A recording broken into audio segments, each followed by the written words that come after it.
Indeed, this is the day, huh? This is a day to rejoice and be glad. So, welcome everyone. Welcome to the West Valley Center for Spiritual Living. I'm Sue Witter. I'm one of the practitioners and a ministerial intern. I'm just finishing up. I just finished my third term. That's right. And I have actually 2 whole weeks without a class. It's kind of hard to know what to do with myself, but anyway, so welcome. We're glad you're here. Welcome to everyone in the house and those who are watching online. And we are so glad you've taken your time to come and honor the truth of who you are. It's just a joy to see everyone and to know that that things are really cooking. And as a result, we're just going to start with the most fun announcement. We have many announcements, but we're going to start with the really fun one, which is Gourmets for God. All right, which side are you going to? Give me a B. Give me an I. Give me a G. What are we? B-I-G. B-I-G for G for G. B-I-G. B-I-G for G for G. Big for fundraising. Hello, everybody. Hi. I'm Julie. And we are your domestic Gourmets for God goddesses, here to tell you that we're ready to rumble! That's right. We're here in the spirit of fundraising, and Gourmets for God is the only fundraiser you can eat. So, what's Gourmets for God, Julie? It's only one of our most anticipated events, and we look forward to seeing more hosts, more events, and even more fundraising this year. Let's go over the game plan. First, you have to come up with an event. Any event will work as long as food is involved. All events are welcome and can be as simple as hosting at your home, purchasing a meal for others at your favorite restaurant, or planning an outing with some food included. And no, cooking is not required. This year, we again are accepting virtual events, so get out there and create a home run of an event. How can hosts set themselves up for victory? All right, hosts, pick a date for the event and engrave it in your calendar. Dates should not be flexible or rescheduled. Your event can coincide with your favorite holiday. The clock is running out, and we're going to need teamwork to tackle this one for sure. We sure are. We're collecting event donations starting today. So tighten those cleats and start planning your ideal gathering. We need your donation forms turned in no later than Sunday, September 25th. So choose your strategy. You can pick up a form at Home's Base and submit it in person, or you can find electronic and printable versions of the form on our website and email them to us. Either way, you choose. You're a champion for participating. Oh yeah, the website is such a score. If you want to learn more about hosting an event, or for a full rundown of the super fun Gourmets for God fundraiser, you can see the information online at www.wvcsl.com. Under About Us, click Announcements, and find the Gourmets for God page. Now it's all up to you to run it to the goal. I hope you don't have to tackle too many of those people to get the forms. Me too. See you guys next week, and go team! Together, we are big for fun!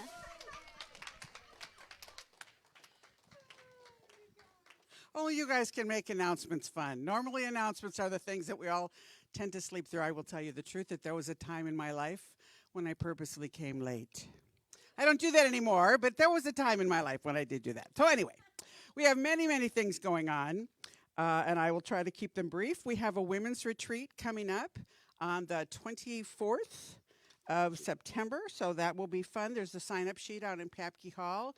Juliana, Tracy, Reverend Susan Peterson, me, Fish, all kinds of us are planning a fun thing. There'll be art. There'll be just all kinds of fun things to do. So please come and join us for that. The men are having their escape room event on the 17th. And that is going to take place. They're going to meet at noon on Johnny Rockets. There won't be a men's breakfast. The escape room's going to take its place. John, where are you? Wave your hand back there, John. John is collecting the $36 for that. And based on what they said last year, it was really quite a lot of fun. So, guys, we're all going to go and have fun in our way. You all go to the escape room. Let's see. Bring back all the men. Yes, don't lose them. We're rather fond of all of you, so yes, please don't let them escape. Dining with the Dudes is next week, so that's always fun. You know, for me, it's really exciting to see how much of our in-person enthusiasm is back with us. So join us next week for Dining with the Dudes, and look for everything else in the newsletter that comes out. And if you aren't on the newsletter, there's a sign-up sheet out at the bookstore. So we're grateful to have you here, and with that, it's time to just take a deep breath, slow down, and Cerise and her lovely voice. No, we're just going to have a centering song. Oh, Michael God. All right. So.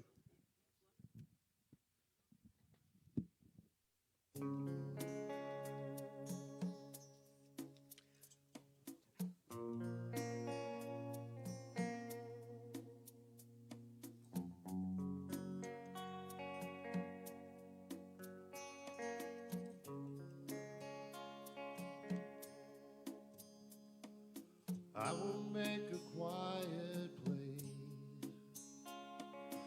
quiet place within my heart.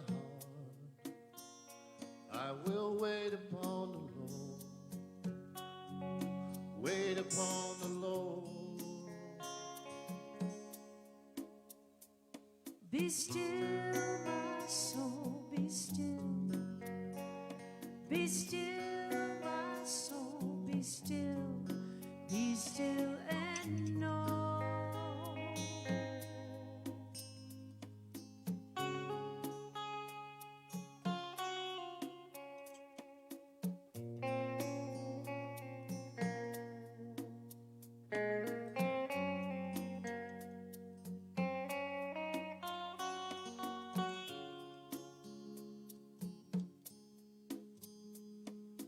I will make a quiet place within my mind. And I will wait upon the Lord, wait upon the Lord. Be still, my soul, be still. Be still, my soul, be still.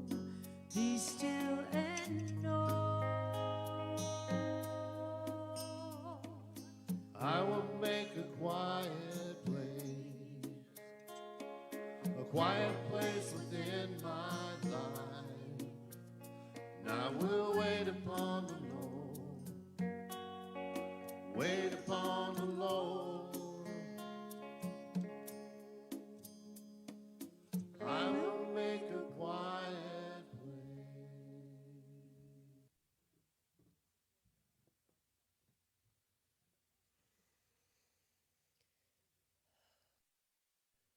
Oh, my beloved, in this house, in this quiet place, in the chambers of our hearts, in the stillness and the silence you reside, knowing this truth and leaving the experience of the mind, we embody all of what you are through the words of Reverend Karen, the music of Cerise, through the quietude, the silence where the true self resides. This is what this house brings us to. The meeting of your face, the sound of silence is your voice that speaks to our hearts, knowing which direction to take in a moment. This connectivity, this love, this Sunday is you. And I know this truth with every fiber of my being. I know it for myself and for every person in this building and those who are watching. And so it is. Today I'm reading from How to Love and Be Loved by Jack and Cornella Addington. Love is union under the condition of preserving one's integrity, one's individuality. Love is an active power in man, a power which breaks through the walls which separate man from his fellow men, which unites him with others. Love makes him overcome the sense of isolation and separateness. Yes, yet it permits him to be himself, to retain his integrity. In love, the paradox occurs that two beings become one and yet remain two. I just invite you into the silence. And so it is.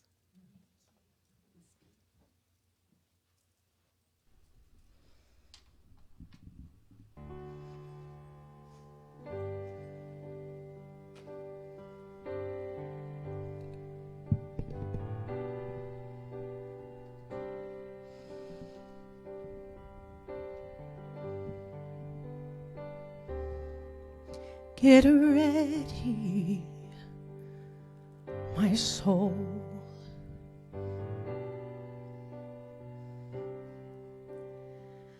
I'm diving in to the deepest kind of love, into the sweetest kind of life. So get ready,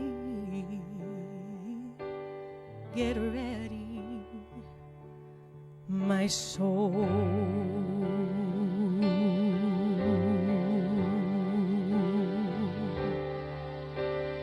Everything I've ever done, everything I've ever seen, everything I've lost or won, every dream I've ever dreamed has brought me here to this present moment, here to a new beginning, here, and I'm seeing life so clearly now. Get ready, my soul.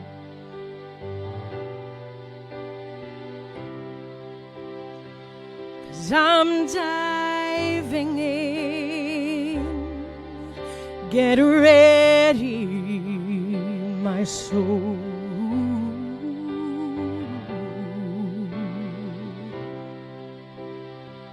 'Cause I'm diving into the deepest kind of love, into the sweetest kind of life. So get ready,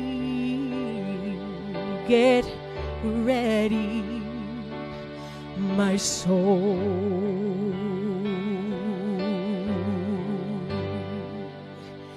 Here I go, deeper, deeper, deeper than I've ever been before. Here I go, closer, closer, closer to my sacred source. Here I go, deeper, deeper, deeper than I've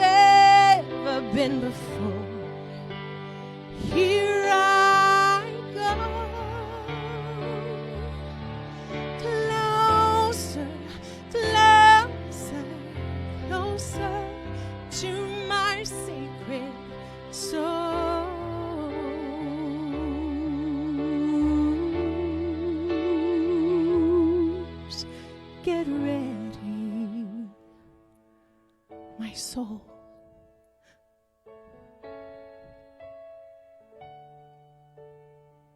'Cause I'm diving in. Get ready, my soul.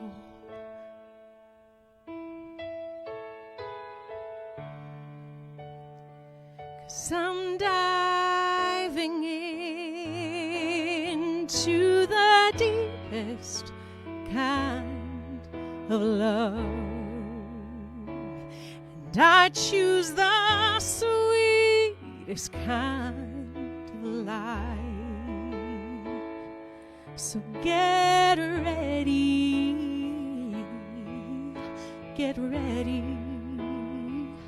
my soul.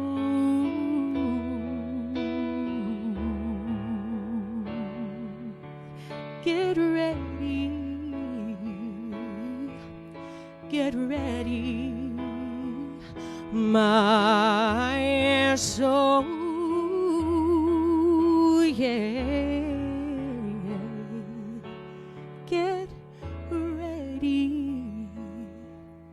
Get ready,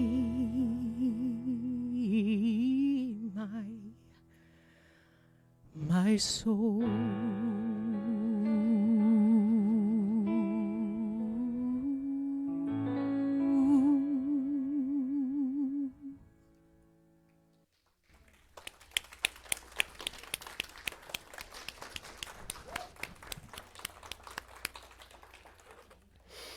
Woo. Yeah, that's an understatement. Thank you, Cerise. That was beautiful. She gets to duck out and clean herself up. I have to do it publicly. Whew. So, good morning. Woo, that's pretty good. So, Cerise and I planned this day about a year ago. And I certainly didn't know my life would look this way today, you know. But we collaborated on this a year ago. And I said, I'm gathering my talk titles for next year. And I want you to tell me what's your favorite song you sing, because I was pretty sure she'd tell me it was this one. And she did. It came right out of her. She said, "Get ready, my soul." And I said, perfect, because I have an idea for as a talk title. I want to deliver a message with that title and with that theme. And so look at her. She's like, oh. And so a year ago, we planted a seed for this day to unfold, and here we are. So thank you, Cerise. It was absolutely beautiful. I don't think even Daniel Nahmod sings that song. Well, obviously you sing really beautifully, and that song is meant for you. It's like I just see that he wrote that song for you. He would be very. Has he heard you sing it? He has? Oh my gosh! Oh my gosh! How exciting! Was it scary? No. Okay. She has a relationship with him, I'm sure. Oh, so good morning. I'm the crying Reverend today, and I promise I promise I won't cry through the whole event this morning. But that one really gets my heart, especially in light of the way I really feel when you're saying those lyrics, especially that part about what's the chorus? For the deepest love. Get ready, my soul, for the deepest love and for the sweetest life.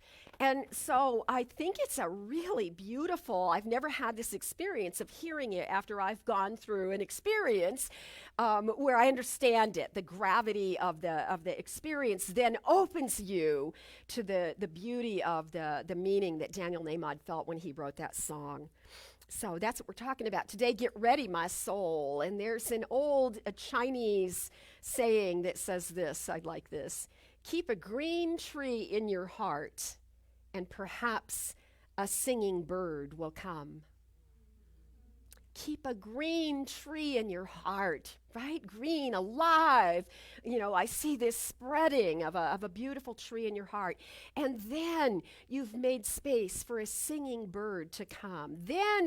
This is the way we go deep into that soul work that we're talking about today.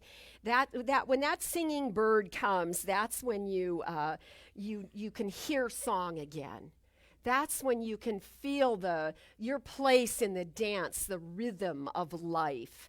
That's the place where we have aligned to that, something that's universal and perfect and whole at every level all the time. And so that's what we're talking about today, diving deep at the level of the soul about being attentive to the needs of our soul, the call of our individual souls, and to tap into, with confidence, to be able to tap into that inner knowing.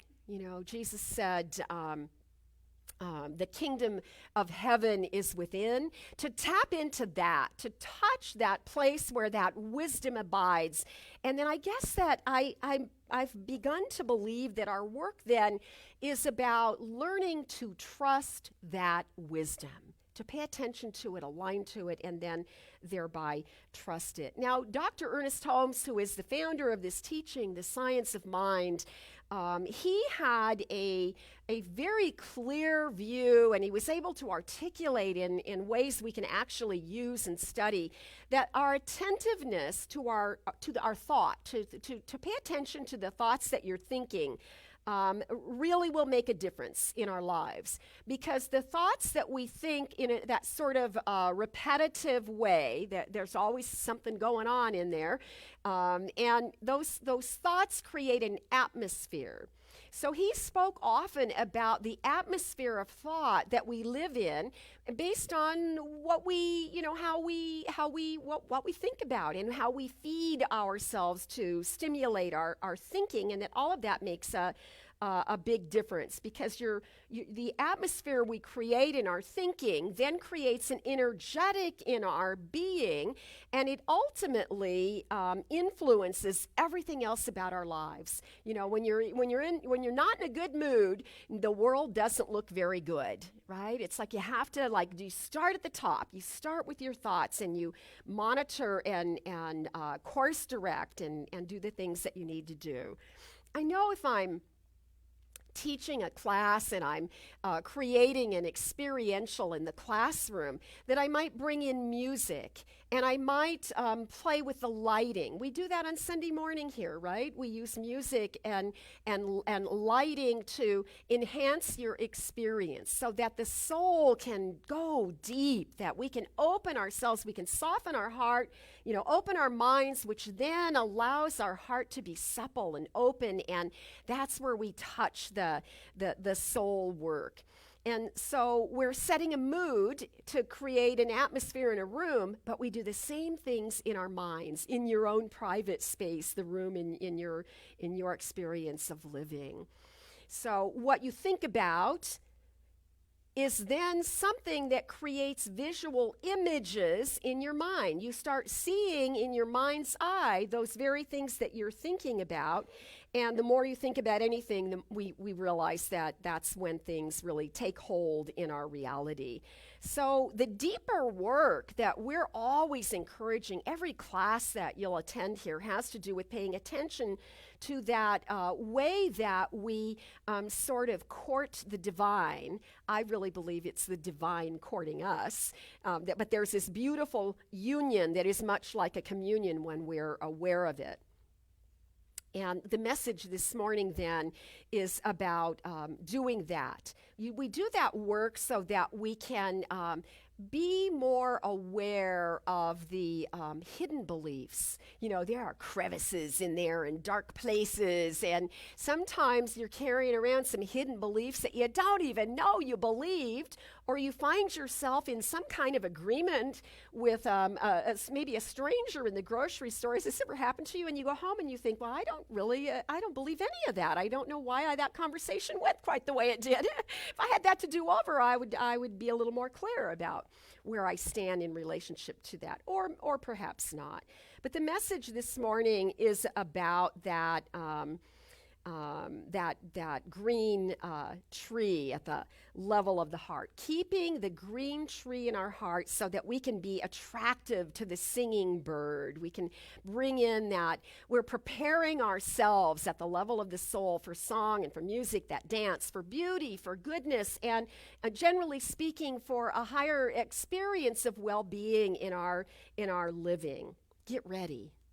Get ready, because I'm diving in. I'm diving to that deepest kind of love. What a beautiful lyric. Get ready, because I'm diving into that sweetest kind of life. Now I see the green heart and the singing bird, and all of it comes together for us to understand that when we are well prepared, when we have done that deep work, then it doesn't matter what happens to us. We build a confidence that we can recover, that we are resilient, that we are flexible, and that we can heal from whatever seems to have distracted us or whatever feels like a wound to us, that we can be restored to love simply by standing in truth and knowing that it's possible. And that's what we preach here. That, I would say, that's what we preach. That's a good message. Everything I've ever done, this is the part that really ruined me. See if I can read it without the music. Everything I've ever done, everything I've ever seen, everything I've ever lost or won or ever dreamed, all of it brings us to the present moment. And then he wrote this line that says, all of us, the present moment, all of it has brought me here to this new beginning. So yes, we experience new beginnings in our lives, and we want a prepared mind. Have you heard this quote from Louis Pasteur, who said, chance favors only the prepared mind? It's a really good quote. So I want us to have a conversation this morning about sort of upping the chance factor, where we're involved more in choosing, remembering that the preparation we're talking about, this is not random stuff. This is purposefully establishing a healthy foundation for our future well-being. Dr. Holmes said this: when you are filled with happy expectancy, serenely trusting in the fulfillment of the highest good, then you are ready to do your spiritual planting. Okay, so now here's some advice as to how do you prepare? What does that exactly mean? Because that's what we're talking about this morning. When you are filled with happy expectancy, you get in a space where it's a beautiful space to be, where you can serenely trust in the movement of life and trust that everything will be fulfilled to the highest good. And he didn't say your highest good, even though he said when you are filled, when you are ready, but he said in the fulfillment of the highest good, which now gives us a whole different flavor of what's being said here. There is a highest good that is the best for all involved in every situation. So sometimes when things don't look that way, if we can take a breath and trust that there's something unfolding here that has not been fully revealed to us yet, then we can move a little more easily through those. We don't want to stop too long in those problem areas of life. So Holmes uses, do you notice that Holmes uses the metaphor of the garden a whole bunch in his writing, in his speaking? When we teach the symbol, the creative process, we talk about the seed and the soil and the plant. And so there are so many references in all of the things that he wrote and spoke about that go back to planting your garden.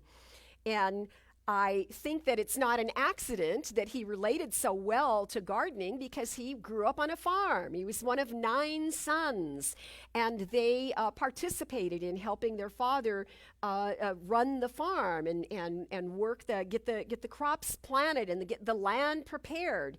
And getting the land prepared was one of the main things that the 9 sons were responsible for, because every winter, they were raised in Maine, upstate Maine. Every winter, at the end, when the snow would start to melt and it moves into springtime, there would be all these rocks that they said, as boys, they thought those rocks grew through the winter, because last spring, they just removed all those rocks, and now here they are back. So they didn't have an understanding for the way that the climate impacts that they're shifting and moving, and that life, the ground itself is alive. There's activity happening there. So every spring, the first thing they would have to do is clear the rocks out of the field, which was very smart on the part of the father, because then it made his, he'd go hitch up the horse or whatever they did, because it would have been the late 1800s, late 1800s and the early 1900s, when they were living on the farm still. He also, Dr. Holmes, also really loved the gardening in general. So when he established a home in the Los Angeles area, he was known to have a beautiful garden, and that he loved roses, and he was actually quite well known for his beautiful rose garden. Did you know, I have a bit of trivia that might be new to some of you. There is officially a rose named after him, and it is the Ernest Holmes rose. And in the church that I came from, my home church before I moved here, we had a beautiful rose garden, and someone gifted us with that particular rose bush, and it was really quite lovely. It had some purple tones in it, and it was so, how do you get a rose named after you? That's pretty cool. So he related a lot to the way things grow in a garden, and one time he said, that isn't it interesting that you plant carrots over here, and in a short distance away you can plant watermelon, and the very same soil will produce carrots over here and watermelon over there. And so he saw something logical and sensible in the way that life evolves around the garden. He also saw a strong correlation between the laws of nature and the spiritual laws that we refer to as spiritual principle. He saw that we can, as Emerson always said, if we observe nature, we can learn a lot about ourselves, because we're all part of this one great whole. So in our teaching, we have this very predominant theme of the spiritual laws, or sometimes we call it the law, and how we can use it intentionally, and that we want to remember that the soil will grow whatever we plant in it, and that the way that it correlates to us is that our minds are fertile. Your mind is like the soil of possibility in your own life, and we're always planting seeds. The question is, what kind of seeds are you planting? What are your beliefs? What are the seeds that you've planted that you're nurturing? And where do we need to do a little weeding of pulling out the thoughts that don't serve us? So in his little book, Dr. Holmes wrote The Basic Ideas of the Science of Mind. There's a chapter in that book that has an intriguing title, The Power of Directed Emotions. Isn't that good? The power of directed emotions, because your thoughts create feelings.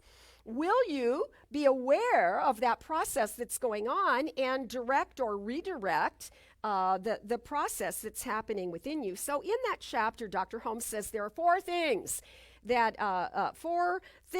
we have to do in our lives. I don't think he was saying have to do. I think he was saying that we have these things before us to do. Number 1, get the soil ready. Number 2, choose the right seeds. In other words, intend what you want to grow. See the end in the beginning. If I want carrots, I'm going to plant carrot seeds. Then number 3, you plant the seeds. Number 4, you give the garden the right care and attention. And then I listened to all of that and I thought, once again, I hear the 5 steps to treatment popping up. So I'm going to add the 5th step is that after you plant the garden, you trust. You stand on your solid belief that you know I planted this seed and I expect that's what's going to grow right here, and over here I'm going to grow the watermelon. And there's something about that trust that goes with the surrender, or the release, which is the final step of treatment. And I'm not going to teach you about the 5 steps. I've done that recently a couple times. But what I want to say is that number 1 step, the first step, is preparing the soul. We're preparing the soil. We're preparing ourselves to receive the good that we desire, the reason we're praying on something. But the very first step is getting that soil ready. And the way I prepare the soil of my mind is that I start right at the beginning. God is. Right where I am, there's a power and a presence. It is a power for good. And it's bigger and greater than I am, and I can use it. Those were always the ways in which Holmes started prayer. He would always say in almost every recorded prayer I've heard, he says, these must have been the words that grounded him, because he always says, there's one mind. It is the mind of God. That mind is perfect, and that mind is my mind now. So you can see he's declaring the presence of God, and then he's unifying with it. It's right here, one mind, it's perfect, and that mind is my mind right now. When we open ourselves and we unify with that great and beautiful truth. So we want to recognize when we do that, we have now shifted the atmosphere of thought in our own mind, because the only thing we're focusing on is the presence and the power of God. Right there. It works. It's foolproof. Anybody can do it all the time. So get ready, my soul. Get ready. How many of you have had gardens before? How many of you played in the dirt like that? So everybody over here.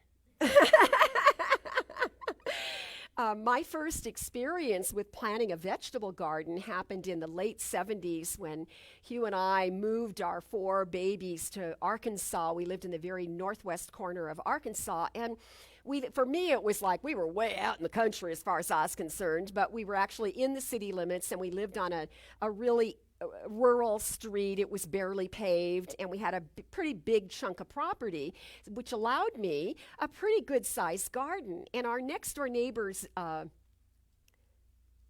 Violet and Al, I've been saying it all morning now, I can't remember her name. I think it was Violet. Violet and Al had a farm, and they had sold their farm. They were pretty advanced in years, and the farm became more work than they wanted to deal with, and they moved into our neighborhood. And Al brought with him his little tractor. It was this cute little green tractor. And so every spring when he would get ready, we had no fences in our yards. So he'd get that tractor out of his garage, and he'd say, hey, where do you want your garden this year? And he'd kind of guide me. Let's put it in a different spot. You want to rotate the crops, And so he would till up. I would mark out about how much I thought I could handle. I always did too much garden. I never learned. I was only there 4 years, but I never learned. That's a lot of work when it comes harvest time. And he would take his little tractor. I think he had an attachment he put on the back that then sort of dug into the dirt, and it turned all the dirt.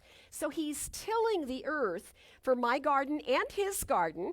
And then after he did that, I would spend the next several days working the soil.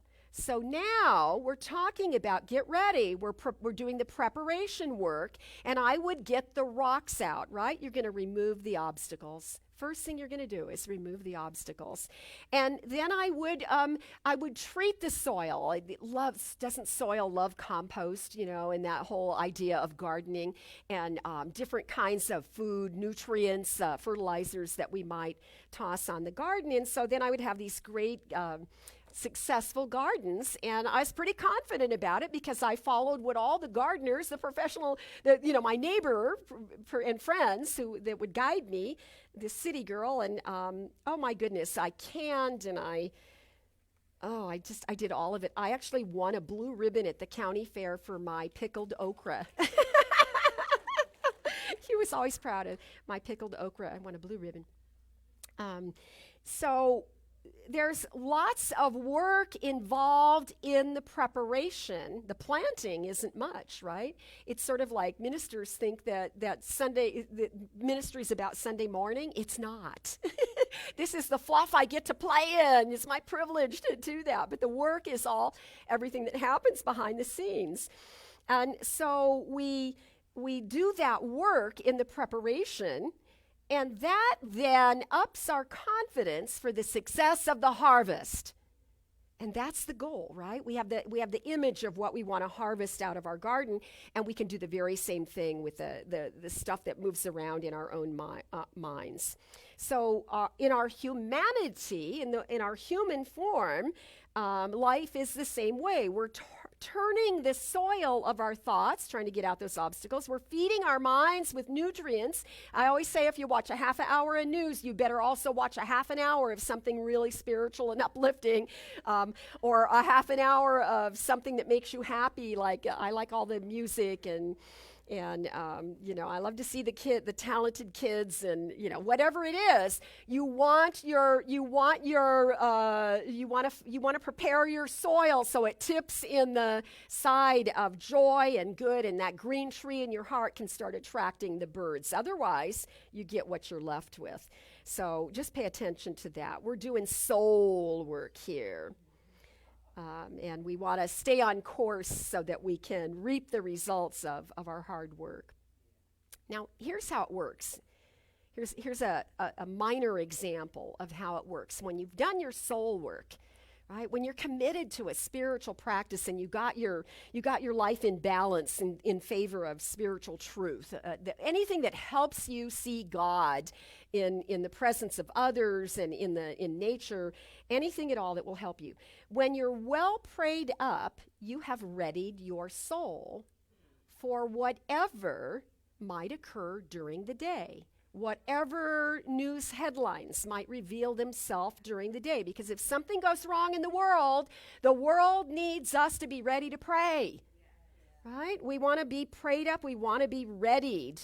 And so let's say I'm really well prayed up and that I have opened my mind to a new day, a new beginning. I've softened my heart. It feels supple and flexible, and I feel healthy and peaceful. And then I whack my toe on the door jamb in my home. Now what happens? Okay, I am not so holy that I can't feel that pain in my toe. And I don't know why those little things down there hurt so much, but they do. And so now my world, this beautiful paradise that I've created by being prayed up and meditating, now my world has shrunk down immediately to all the pain in one of my toes. Imagine that, a little bitty thing all the way at the bottom of our physical body can take away all the good we were just feeling, and all we can feel for a while is that pain. And that's a really good illustration because that's how life is. Now, your body knows what to do about it, right? I think my body thinks I need to curse.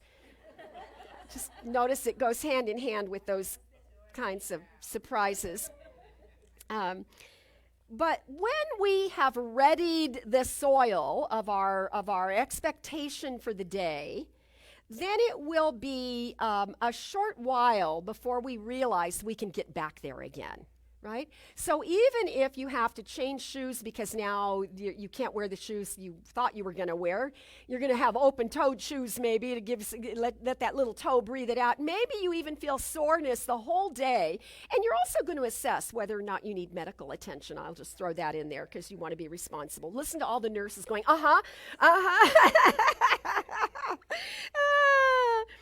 But when we stay fresh in knowing the truth that we are both human and divine, and that we don't have to be so holy that we don't have those moments of, that are real, then we'll be more flexible to make a decision as to how we want to proceed. And I mean, the whole thing is that, I mean, here, it's remarkable to me that if I bang my toe and I have that experience, that you forget everything else in the world. And meanwhile, no matter how long you're jumping around or cursing or whatever it is, there are miracles that continue to unfold even while you're in pain, right? Because that's the way life works. So it sounds like a little thing, but it has a really big story to go with it. I hope that's the visual that you will take with you today and see how you can relate it in your own life. Here's a great quote from Lord Chesterfield. Lord Chesterfield, have you heard that name? I'm reading and I stumble on a quote from Lord Chesterfield. I always have to stop and read it 2 or 3 times because he really tickles me. Now, Chesterfield was a very witty, I think of him as sort of Mark Twain, maybe. He was real witty. He was a British statesman. He was a diplomat, a very skilled speaker. He was known to be a great orator. And he was a speaker in the House of Lords in the early 1700s. Okay, so a long time ago. But he said the wittiest, funnest things. And this is his quote. Prepare yourself for the great world in the way that athletes do. Oil your mind and your manners to give them necessary suppleness and flexibility because strength alone will not do.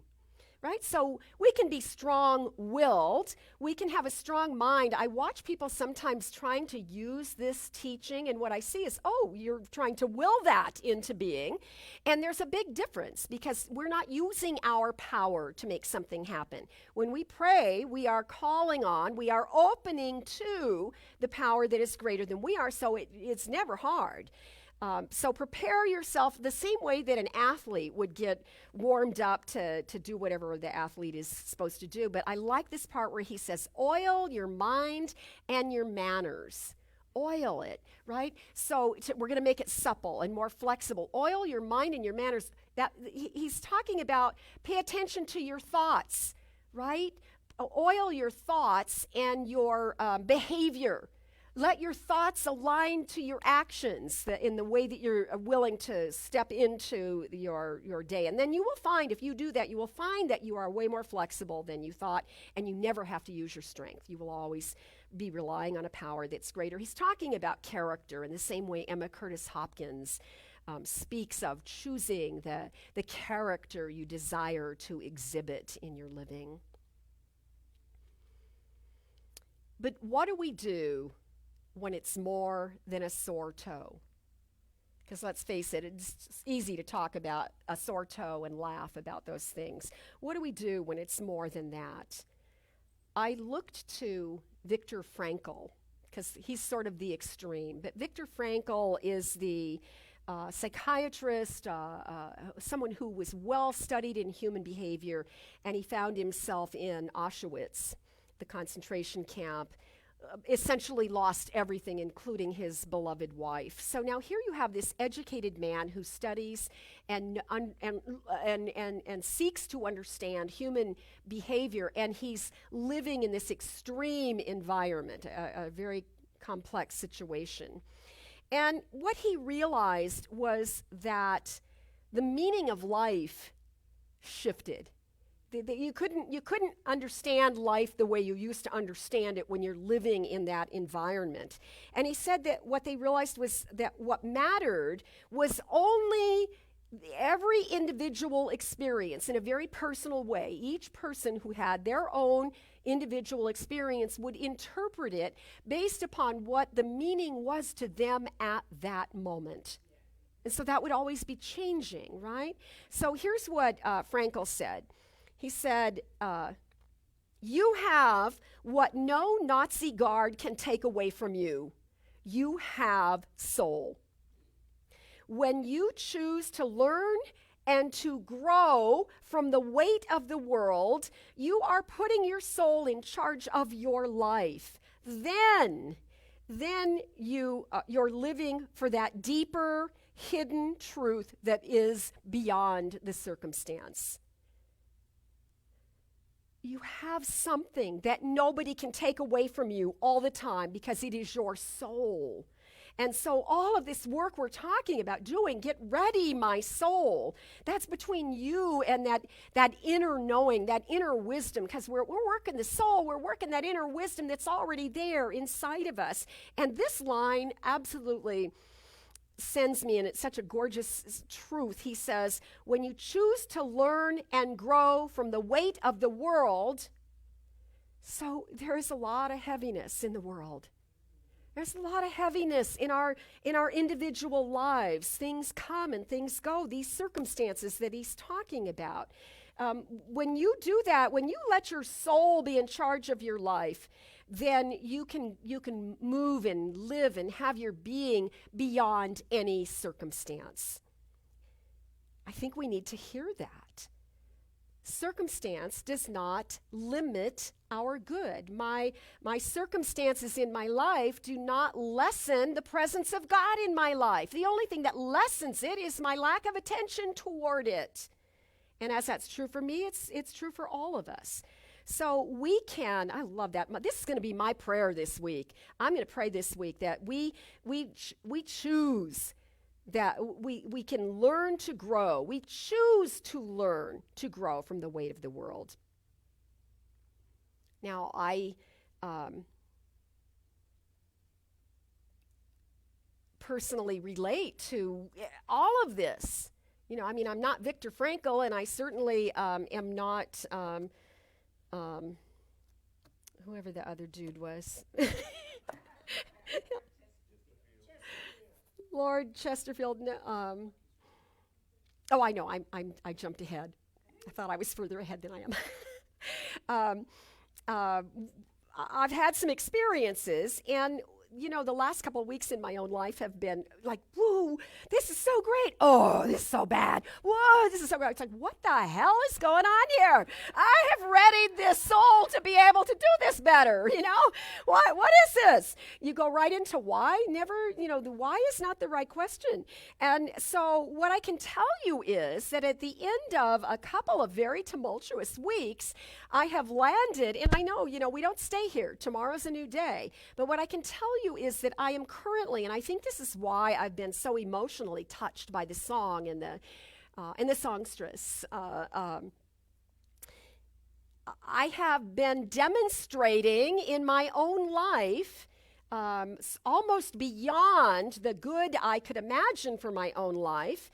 In the middle of circumstances, I still continue to have these rich, rich blessings just sort of pouring into my life. And I'm so grateful because what I realize is I am demonstrating that deep love that you heard Cerise sing so beautifully, that sweet life, because those miracles are always there. The sweetness, the vastness of God's love is always there right where we are, no matter what. So for where I'm at on my own personal journey, what I can see is that life is like the readiness is that I open myself to the experience so that I can move through the experience and that my faith will be deepened on the other side of it.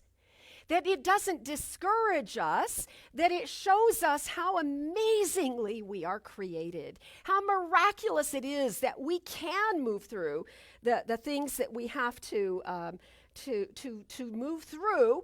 And I am just so firmly convinced in the beauty of knowing how much life favors us, that life is here to support us and to sustain us with beyond our expectations. I've never been more profoundly aware than I am this week, and I'm so grateful for that. Here's where I thought I was when I started that other conversation. This is a Mark Nepo quote. Mark Nepo, if you know me, you may have heard me notice I quote him frequently. I adore Mark Nepo. He's my favorite poet. And he is always producing, he's a very prolific author, producing new books all the time, and they just so turn me on. They ready my soul. He has a way of writing that just touches me. And Mark Nepo believes and states that the challenges in life are the very things that call us to our wisdom. Isn't that beautifully put?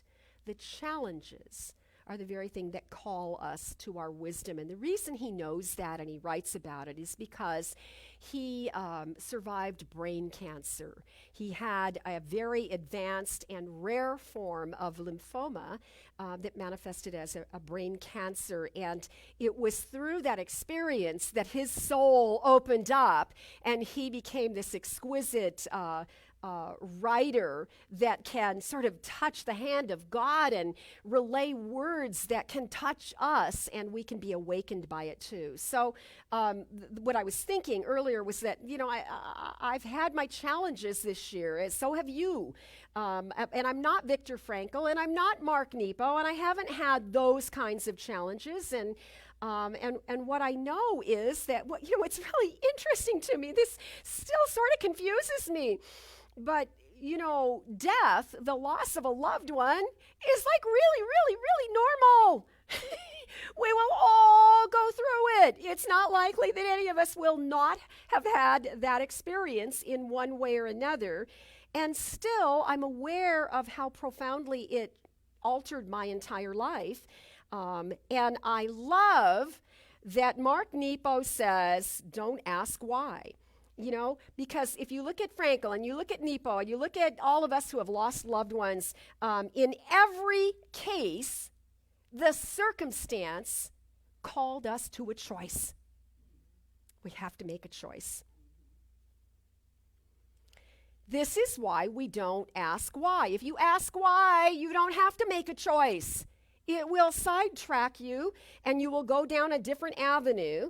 And Nepo says, I've never heard anybody say this before, but I love it. He says, the better question is how, not why. How shall I respond to this now? How will I move through this transition in my life? The how keeps things flexible. It keeps it supple. It keeps life moving, and it gives us greater possibilities. Get ready, my soul. Get ready, my soul. I thought I would end this morning with a quote from Jean Houston, activist, human behaviorist also, says that we are all possibilitarians. Jean Houston has a belief that we are really privileged to have been born in such exceptional times. Now keep in mind, she's an activist. She does not see the world beautiful all the time. She can be angry. But she says we're really privileged to have been born in this exceptional time because those of us who can have that capacity to see that bigger picture of something trying to emerge, the change that is taking place on the planet with or without us, that we will be the ones that will have the greatest joy, that we will be the ones who will be most grateful for being alive, that we will be the ones that keep our light glowing so that those who can't see it will have a little more light to help them find their way through it too. Listen to this quote from Jean Houston. When you wake up and see what's right in front of you, then you can be an instrument. That's why, she says, that's why my prayer every morning is, Lord, make me an instrument of thy will. Every morning I say to God, or whatever else I might call it that day, let me be a blessing to someone today. And that's what I want to leave you with today. Lord, let me be an instrument. Let me be a blessing to just one other human this day. Get ready, my soul. I'm diving in. I'm diving in to the deepest kind of love and to the sweetest kind of life. So do your work. All right, I think we need to pray.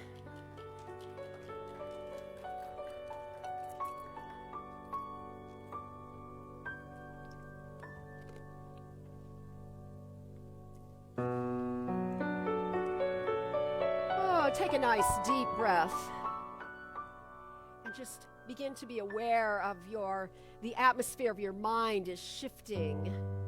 It's clearing.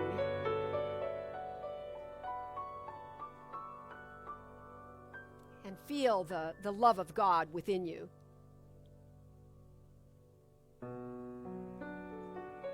Know that that movement of life within you is the activity of God. And therefore, there is no question that right where we are in this very moment, right here, wherever that may be, right now, the fullness of the presence of God and of love is also here. It is the substance of life that elevates us in this moment of prayer to where we can recognize truth, that there is a clarity that we have desired. We loosen our grip on our beliefs and our old stale thoughts, and we allow the freshness of life to fill us, to move through our physical being. We can feel that quickening, because this is what love does. Love is alive and real and powerful. Love is the greatest force in the universe. So we soften ourselves as we open our minds and our tender hearts. We are readying ourselves to meet this day, to approach this new week, to have the new beginning in our very own life.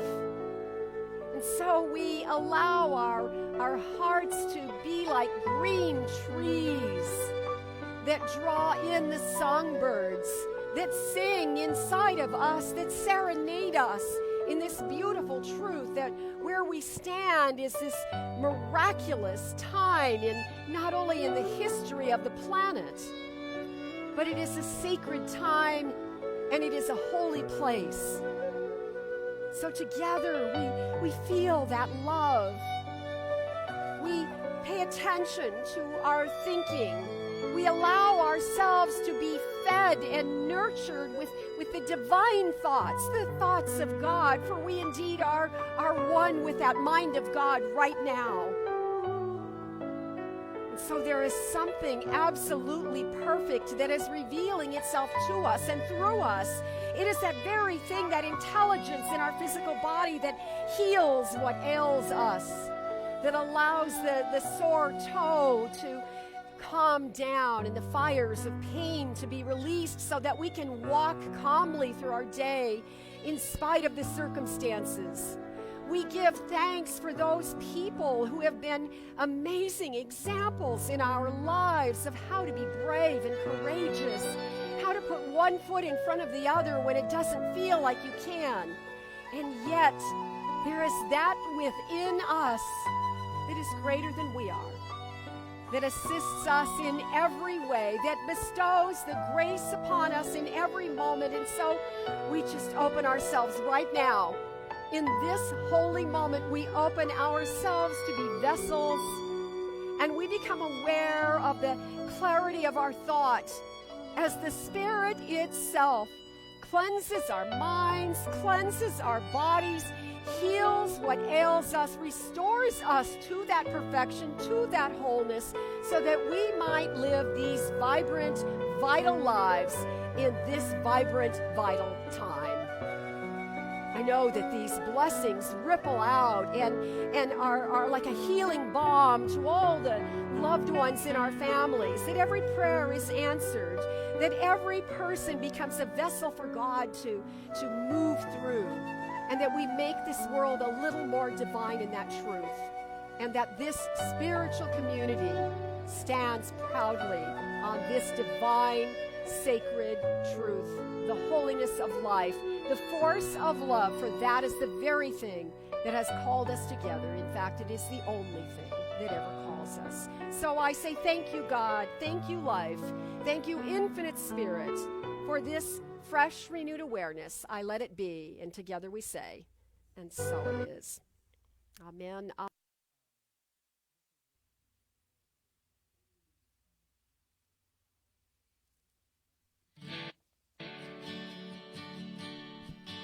The fear kept me down. It's okay. The fear kept me down for too long. Afraid to take a step, scared of being wrong. But every leap of faith led me right where I belong. So I'm ready. I'm ready. And I'm rising, rising up. With my wings spread, I'm opening up. Oh, I am here for a grand adventure, ready to show up. So I am rising, rising up. Stepping into the cave I fear most. Darkness all around, I'm braving the unknown. And where I'll go next, heaven only knows. But I'm ready, I'm ready. So I'm rising, rising up. With my wings spread, I'm opening up. Oh, I am here for a grand adventure, ready to show up. So I am rising, rising up. And like a web of love, I spread my light. As I own my life, the fire ignites the world.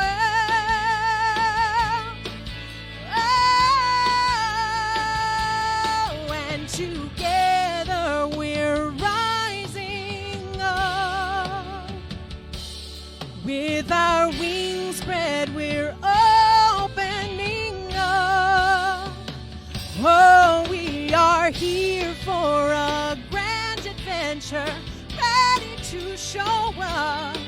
So we are rising, rising up. Yes, together we're rising up. Oh, we are rising, rising up.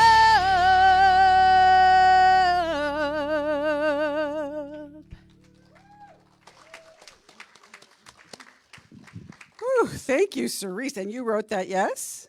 And is it on an album? SED? See, I'm still old. All right. So in Papke Hall, you can get this and other, a flash drive with it all. And I will tell you, I use her music in my life a lot.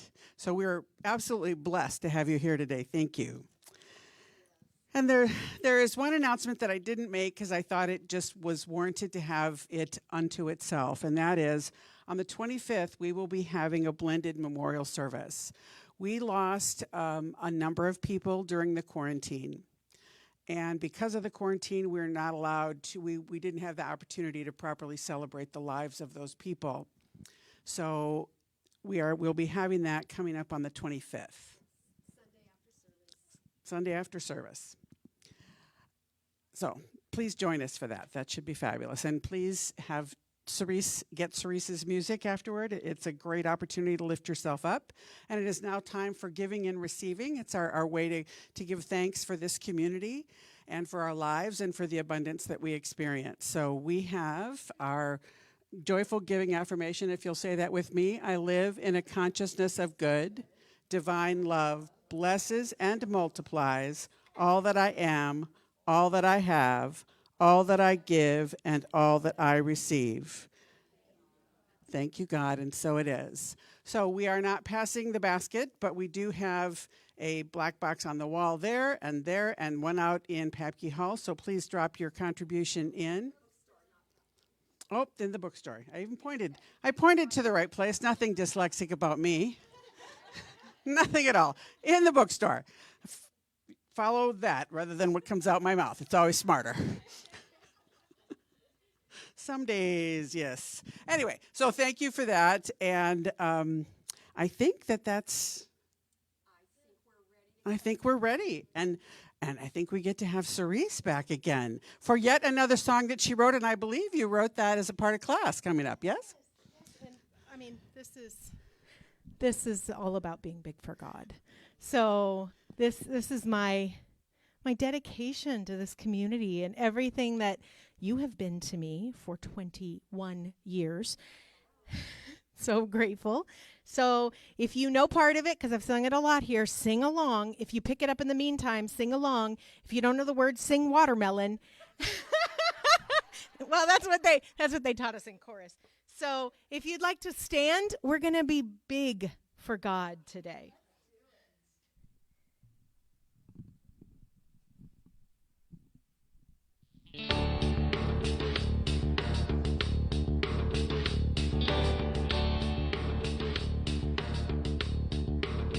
I'm gonna be big.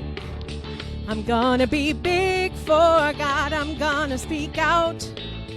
I'm gonna speak out for love. I'm gonna shine bright until the whole world sees the light. I'm gonna shine bright. I'm gonna speak out. I'm gonna be big for God.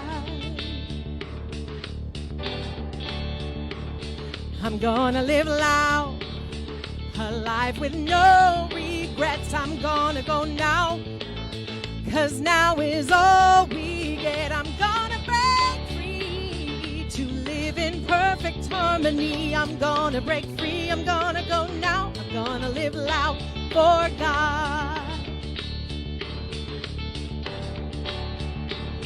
I'm gonna say yes to my good right now. I'm gonna let go of all my fear and doubt. I'm gonna go forth to bring a change about. I'm gonna go forth, I'm gonna let go. I'm gonna say yes to God. I'm gonna break free, I'm gonna go now. I'm gonna live loud for God. I'm gonna shine bright, I'm gonna speak out. I'm gonna be big for God. I'm gonna be big for God.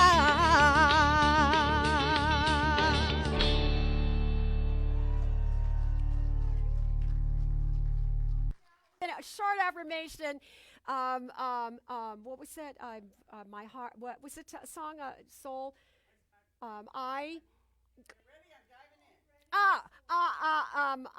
This week I am diving deep. I'm going to say yes to God. And I'm going to be big for God. Amen. And so it is. Have a blessed week, everybody. Remember, pray often, love much.